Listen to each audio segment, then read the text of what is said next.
João capítulo de número 9. Deus seja louvado.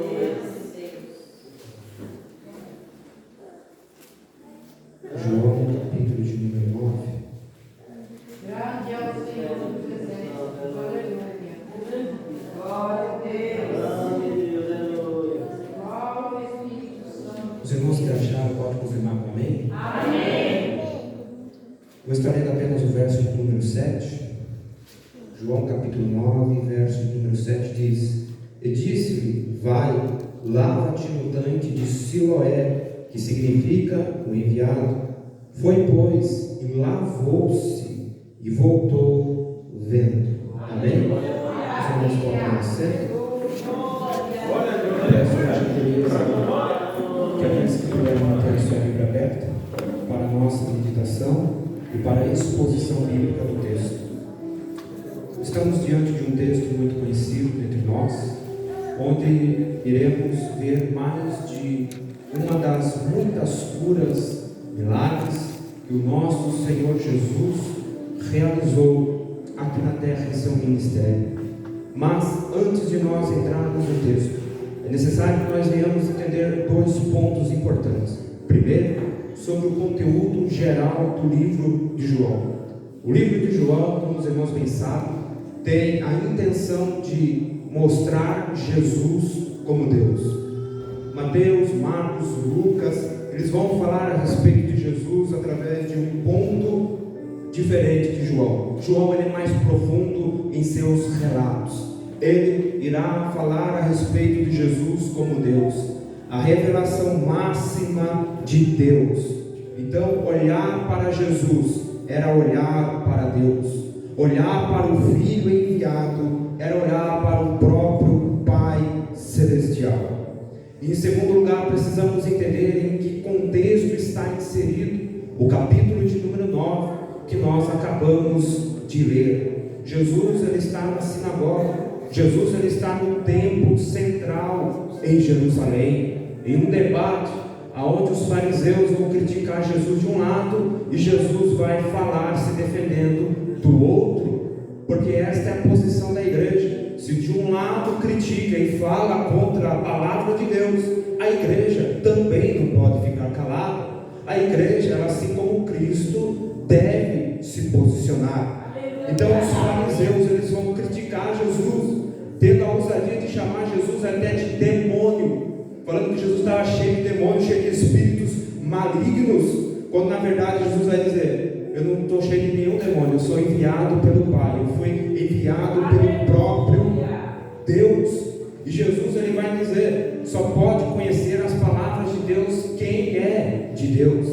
E Jesus vai dizer: vocês nem são de Deus, por isso que vocês não entendem e por isso que vocês não compreendem. Então, depois desse longo discurso de Jesus, onde Jesus ele irá se defender, o versículo de número 59 do capítulo 8 diz que eles vão pegar pedras para atirarem contra Jesus. Porém, Jesus ele vai sair do templo. Jesus ele vai se retirar do templo, porque Jesus ele sabe respeitar o momento de falar, mas também o momento de se ocultar. Jesus ele sabe o momento de estar presente, visível, mas Jesus ele também sabe o momento que tem que se retirar, o momento que tem que se isolar. E Jesus ele então vai sair do templo. O capítulo de número 9, entrando no texto, vai nos dizer que Jesus ele vai estar passando. Jesus ele sai do templo e ele vai estar passando. E o versículo de número 1, quem está com a sua Bíblia aberta, vai dizer que Jesus ele vê um homem cego de nascença. E os irmãos que são leitores da Bíblia Sagrada sabem que esta não é a primeira cura de um cego que Jesus faz. Há um cego famoso na Bíblia que Jesus ele também curou, conhecido como Bartimeu. Mas, se tratando do cego Bartimeu e desse cego de nascença, há algumas diferenças que são maravilhosas. Há algumas diferenças da cura do cego de Jericó para o cego de nascença. Em primeiro lugar, O verso primeiro diz que Jesus passando, viu o homem cego de nascença. Essa é a primeira diferença do cego de Jericó, porque o texto vai dizer que o cego de Jericó, ele vai clamar pela atenção de Jesus, mas o cego de nascença, ele não clama, ele não pede para Jesus parar para atendê-lo, mas ao próprio Jesus que decide parar na frente do cego de nascença. E o que é isso? Graça. O que é isso? Misericórdia. Sem ele pedir, sem ele clamar, Jesus decide olhar para ele. Sem ele ao menos pensar em Jesus, Jesus olha para ele. Ele não clama pela atenção de Jesus, mas Jesus vai dar toda a atenção para ele.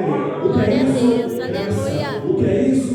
Misericórdia. O que é isso? Favor imerecido. É o mesmo que Jesus fez comigo e com você. Ninguém aqui clamou por ele. Ninguém aqui pediu para Jesus descer. Ninguém aqui pediu para o Pai enviar o Filho. Mas Deus lá dos altos céus decidiu olhar para mim, decidiu olhar para você e disse: eu vou enviar o meu Filho. Eles não pediram, eles não merecem, mas eu vou enviar. Eu vou mandar o meu Filho. Porque segundo a Bíblia, o que nós merecia era o inferno. Segundo a Bíblia, o que nós merecia era o lago de fogo. Ninguém é merecedor do perdão, ninguém é merecedor da graça, ninguém é merecedor do Filho enviado.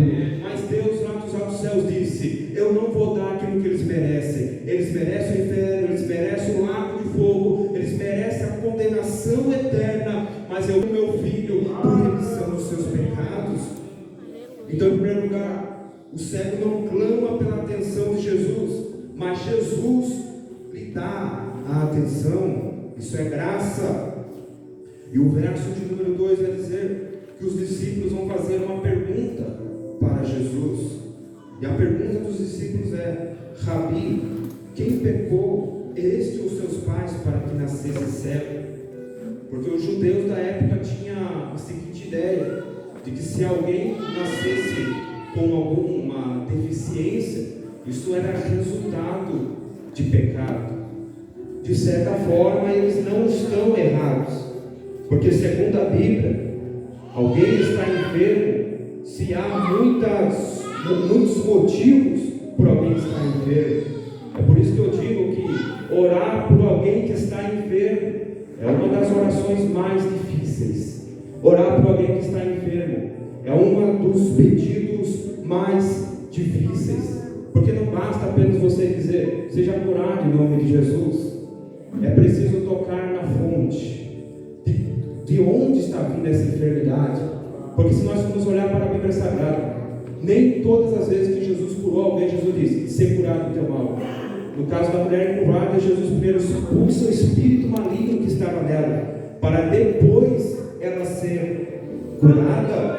Porque segundo a Bíblia, se há pelo menos 5 motivos por causa que alguém pode estar enfermo. Primeiro, pode ser uma causa natural. Segundo, uma possessão maligna. Terceiro, uma influência maligna, uma seta maligna. Quarto, pode ser a consequência de um pecado. Quinto motivo por alguém pode estar enfermo ou ser acometido de alguma enfermidade por propósito de promover a glória de Deus. Então há enfermidades que Deus irá permitir para que o propósito dele venha a ser concluído na minha e na sua vida.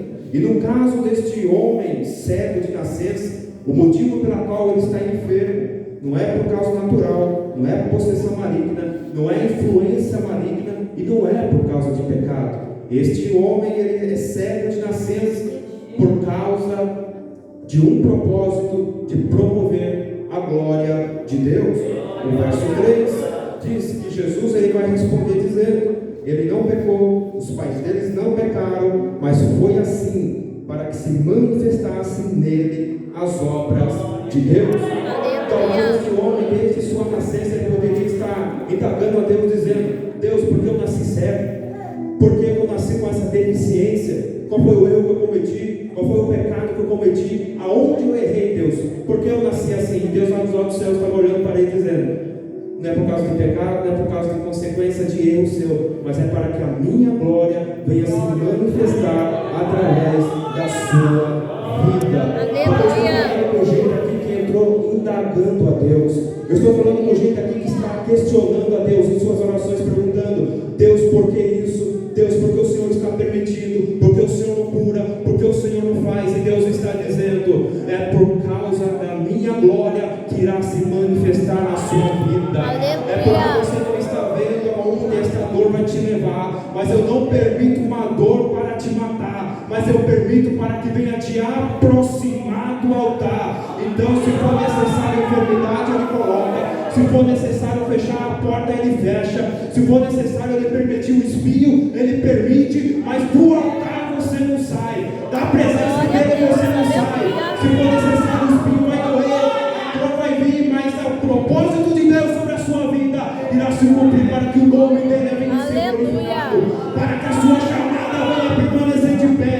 A dor faz parte do propósito. Você está entendendo? Está questionando a Deus. Deus está dizendo: é para te aproximar do altar, é para te aproximar da onde você não deveria sair. Então, se você não vem através da minha palavra, eu coloco a dor para que você venha, porque eu te viro, mas eu não te perco. Eu permito a dor, mas eu não te perco. A dor bate, mas a minha presença não irá sair da sua vida. Isso me faz lembrar de 2 Coríntios, capítulo de número 12. Paulo ele vai indagar a Deus dizendo: Senhor, o espinho está doendo. Eu vou orar, Senhor, tira o espinho, remove o espinho, arranca o espinho. Paulo ora 3 vezes: Deus, tira o espinho, Deus, remove o espinho, Deus, arranca o espinho porque está doendo. E Deus vai dizer: a minha graça te basta. Eu não arranco o espinho, eu não vou tirar a dor que te incomoda, mas a minha graça sobre a sua vida, ela não sai, ela é o suficiente. Mas por que o Senhor vai tirar o espinho? Porque se eu tirar o espinho, Paulo, você vai se afastar da minha presença. Se eu tirar o espinho, Paulo, você não vai ser o maior implantador de igreja. Se eu tirar o espinho, Paulo, você não vai ser um grande missionário. Deus já está falando com alguém que entrou aqui. O espinho faz parte do propósito. O espinho faz parte da chamada de Deus em sua vida. A dor que Deus permite faz parte do aperfeiçoamento dele em seu caráter. Você não tem percebido, mas esta dor tem te aproximado mais da oração. Você não tem percebido, mas esse espinho tem te aproximado mais dos cultos. Você não tem percebido, mas essa dor tem te aproximado do altar. E Deus ele está dizendo: é melhor estar ferido na minha presença do que curado fora do altar. O melhor lugar ainda é o altar. Mesmo ferido, continua no altar. Mesmo com dor, continua no altar. Porque do altar tem palavra de vida. Do altar tem palavra que te sara. Do altar tem palavra que cura a sua alma e tira toda dor do espinho. Aleluia. Glória a Deus.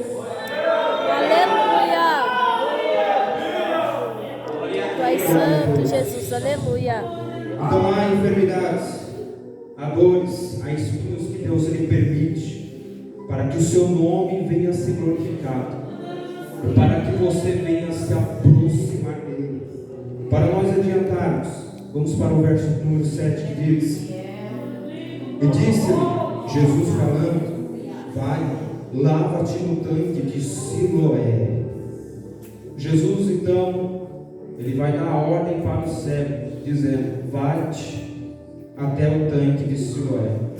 Jesus primeiro lhe cospe na terra, faz ali um barro, coloca nos olhos do cego, e Jesus dá a ordem para os seus discípulos: conduz este cego até o tanque de Siloé. E isso é muito interessante, porque como os irmãos bem sabem, em Jerusalém se havia mais um tanque chamado Betesda, muito conhecido, muito famoso, bem mais conhecido que o tanque de Siloé. Mas se há uma grande diferença do tanque de Betesda para o tanque de Siloé. E qual é a diferença? Primeiro, o tanque de Betesda, as águas são paradas. Já no tanque de Siloé, as águas são correntes. O tanque de Siloé, ele era ligado com um rio fora da cidade, chamada Gion. Gion era o tanque que fornecia água para Jerusalém. E essa água era armazenada no tanque de Siloé. Então Siloé era águas correntes, águas que se movimentavam, diferentemente do tanque de Betesda, onde as águas eram paradas. E Jesus ele vai mandar que este cego vá ao tanque de Siloé. Essa é a primeira diferença. Betesda, águas paradas, e Siloé, águas correntes. E qual é a segunda diferença de um tanque para o outro? É que lá no tanque de Betesda, a Bíblia diz que um anjo agitava as águas, e quando alguém pulava na água após a agitação do anjo, essa pessoa era curada de sua enfermidade. Mas Jesus ele vai mandar este homem ir para o tanque de Siloé. Por quê? Por causa deste motivo. Porque se Jesus manda o cego ir para o tanque de Betesda e ele é curado, todos poderiam falar: ah, foi por causa do anjo que movimentou a água. Este homem foi curado porque o anjo tocou na água e ele foi curado. Então o que Jesus está querendo fazer através da vida desse cego de nascença e mostrar para nós é que tem situações que não vai ser anjo que vai curar. Há situações que não vão ser por meios humanos que vão resolver, mas vai ser uma própria intervenção divina de Deus para a minha e para a sua vida. Haverá momentos que sim, nós iremos precisar fazer algo. Há momentos que nós vamos precisar se levantar e ir atrás da nossa bênção. Mas há situações que nós não podemos fazer. E o que nós fazemos quando nós não podemos fazer? Confiamos em Deus. Entendemos que nem tudo será feito por meios humanos. Tem bênçãos que Deus dará a nós através de meios humanos, mas haverá coisas que Deus ele quer fazer pela sua própria mão. Porque eu estou falando com gente que entrou aqui, que está precisando de algo, está esperando o homem, está esperando o médico, está esperando o advogado, e Deus está dizendo: não vai vir por meios humanos, vai ser eu mesmo que vou entrar no cenário, vai ser eu mesmo que vou fazer. E quando eu fazer, todos vão olhar e dizer: não foi por meios humanos, mas foi a mão de Deus sobre a vida dele, foi a mão de Deus sobre a vida dela. Todos vão levantar a mão e não vão adorar a homem, não vão glorificar a homem, porque não foi o homem que fez, mas foi Deus que fez. E ele mostrará que ele é o Jeová Rafa, o Deus que sara. E ele mostrará para a crente aqui nessa noite, depois desse culto, que ele é o Jeová Jireh, o Deus que providencia, o Deus da providência. Porque tem gente que está clamando, tem gente que entrou e está pedindo para Deus uma direção. Deus abre a porta, Deus me dá a cura, Deus fala comigo, e Deus está dizendo: não espere por meios humanos, porque sou eu mesmo que vou entrar no cenário, sou eu mesmo que vou operar, vai ser a minha mão que vai entrar no cenário que você está precisando. Glória a Deus, aleluia. Este é o primeiro motivo pelo qual Jesus ele manda este cego ir para o tanque de Siloé. O segundo e último motivo é porque as águas são correntes. Os olhos desse cego estão sujos por barro que o próprio Jesus colocou. E Jesus envia ele para o tanque de Siloé, porque ali as águas são correntes. Então, quando ele lavar os seus olhos, o barro que cair na água irá ser levado pela correnteza.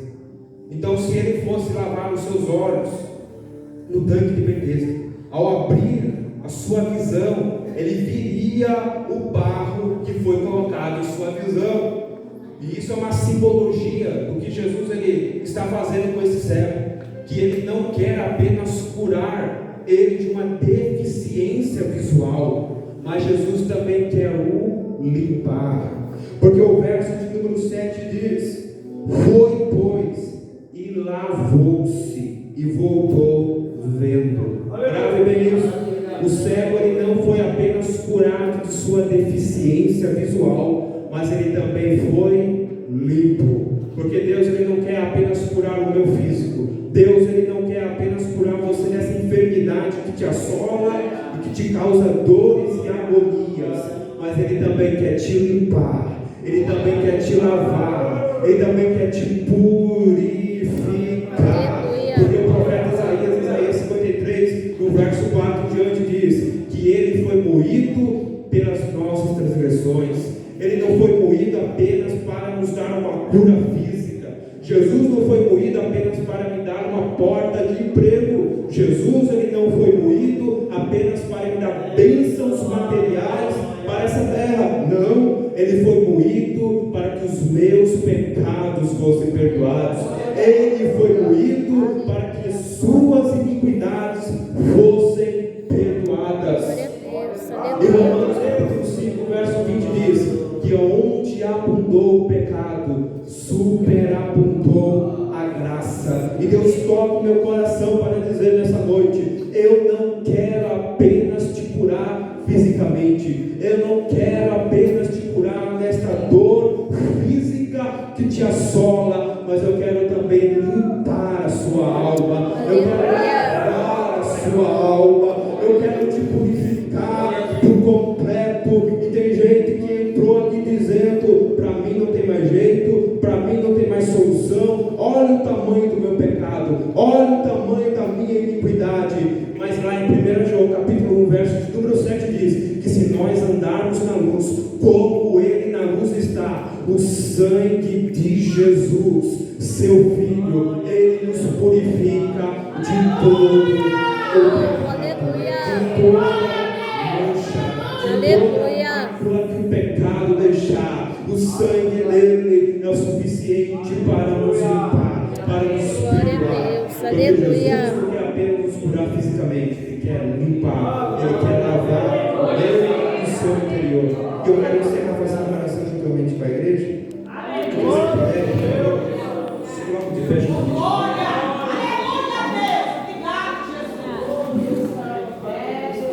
Meu Deus, meu Pai, com a palavra do Senhor foi pregada e ministrada nos nossos corações. O Senhor falou conosco, Pai, sobre a sua graça, sobre a sua misericórdia. Porque o Senhor é um Deus que providencia, o Senhor é um Deus que faz. O Senhor é um Deus, ó Pai, que não está, Pai, indiferente em relação a nós, mas o Senhor tudo vê e tudo contempla. E eu te peço, meu Deus, cumpre em nós o teu querer e a tua vontade. Que esta palavra, meu Deus, venha surgir o efeito que o Senhor quer que venha surgir. Eu te agradeço, meu Deus, em nome de Jesus.